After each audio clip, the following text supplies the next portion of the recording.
Bismillahirrahmanirrahim. Alhamdulillahirabbil alamin wassalatu wassalamu ala sayyidil mursalin sayyidina Nabi Muhammad sallallahu alaihi wasallam.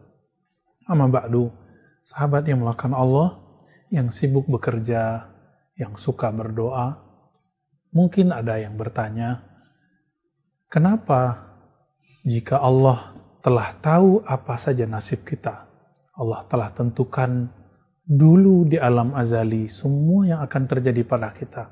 Ketika roh ditiupkan ke janin ibu kita, ke janin dalam perut ibu kita, Allah telah menentukan orang ini akan begini, begitu. Semua nasibnya telah ditentukan. Lalu untuk apa berdoa dan berusaha? Ini ternyata pernah ditanyakan oleh sahabat Nabi kepada Nabi. Barangkali kita termasuk orang-orang yang mewarisi ilmu ini, alhamdulillah. Sehingga bertanya hal yang sama kepada Sayyidina Nabi SAW. Karena Sayyidina Nabi SAW telah Allah pindahkan alamnya, maka kita bertanya kepada pewarisnya, para ulama-ulama warasatul anbiya. Apa kata mereka? Mereka menjawab dengan jawaban yang Nabi jawab. Suatu kali, kata Abu Hurairah dan sahabat-sahabat yang lain, ada orang-orang suatu komunitas yang rajin bekerja, rajin berusaha, juga suka berdoa, bertanya kepada Nabi, "Ya Rasulullah, jika kami semua telah ditakdirkan mempunyai nasib begini dan begitu, telah ditakdirkan hidup dalam keadaan apapun, lalu untuk apa kami berdoa ataupun berusaha?" Apa jawaban Nabi SAW dalam hadis Imam Bukhari? Nabi mengatakan, "I'malu fakullun muyassarun lima khuliqa lahu." Beramallah wahai sahabatku, karena setiap orang akan dimudahkan melakukan hal-hal yang telah ditakdirkan dia dulu di alam azali.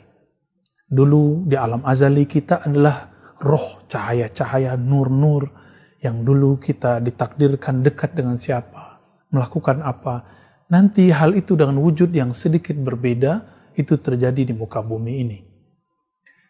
Tetapi teman-teman yang melakukan Allah, ketika roh ditiupkan ke dalam badan, maka muncullah satu energi baru yang disebut dengan nafs, jiwa.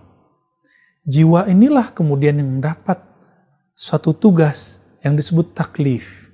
Yang taklif itu diartikan tugas dari Allah, dari syariatnya Allah Subhanahu wa Ta'ala. Inilah yang dikatakan di dalam Al-Quran, la yukallifullahu nafsan illa wus'aha. Tidaklah Allah membebani seseorang kecuali dengan usahanya. Dan orang lupa, ternyata doa itu adalah usaha. Orang-orang hanya berpikir bahwa usaha itu ketika dia mulai mengeluarkan modal, mulai kemudian beraktivitas. Tidak. Nabi SAW selalu mengatakan, min sa'adatil mar'i ayastakhira ilallah fi amri. Hadis riwayat Imam Ahmad dan hadisnya hasan. Salah satu ciri-ciri orang punya usaha sukses ketika dia meminta persetujuan Allah dalam semua urusannya. Dalam berguru, dalam berteman, dalam berkomunitas, dalam bersafar, dalam bekerja, dalam berjodoh. Semuanya diatur. Istikharah isinya berdoa. Jadi untuk apa berdoa? Doa itu adalah minta restu kepada Allah.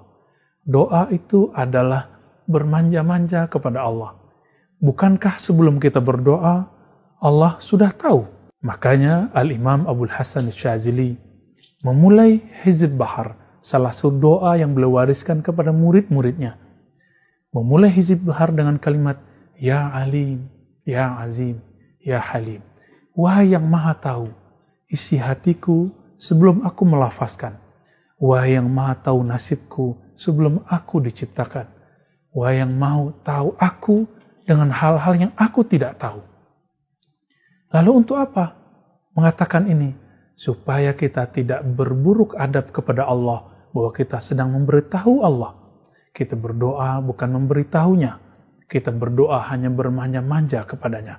Kita berdoa hanya minta restu kemantapan hati kepadanya.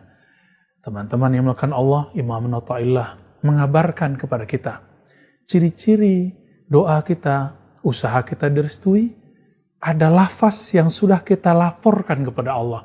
Maka boleh kita sebut doa itu melaporkan bahwa kita mau melakukan sesuatu supaya Allah merestuinya. Maka perbanyaklah laporan itu kepadanya setiap malam kita, setiap saat. Inilah yang disebut dengan muhasabah. Maka Imam Al-Haris Al-Muhasibi, imam yang selalu melaporkan apapun yang dia buat setiap hari.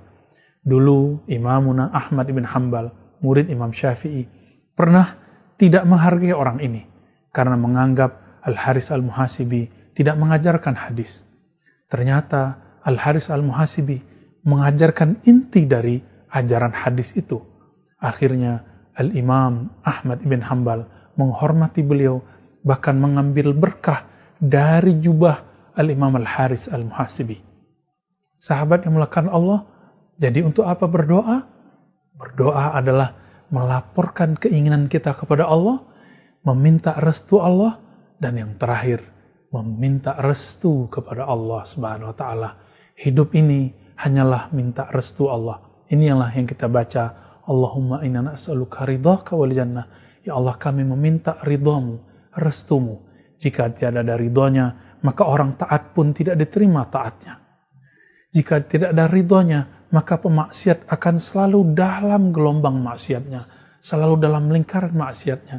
Tapi jika Allah telah beri ridho, orang yang taat diterima, orang yang maksiat akan diselamatkan. Kita ini adalah para pemaksiat, kita ini bermaksiat setiap saat.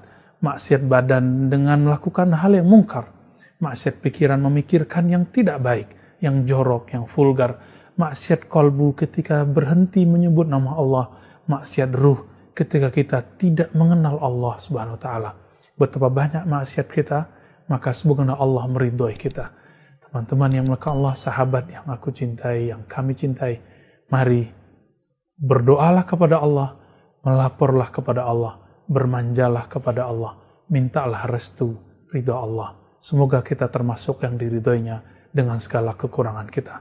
Amin ya rabbal alamin. Wassallallahu ala sayyidil mursalin walhamdulillahi rabbil alamin.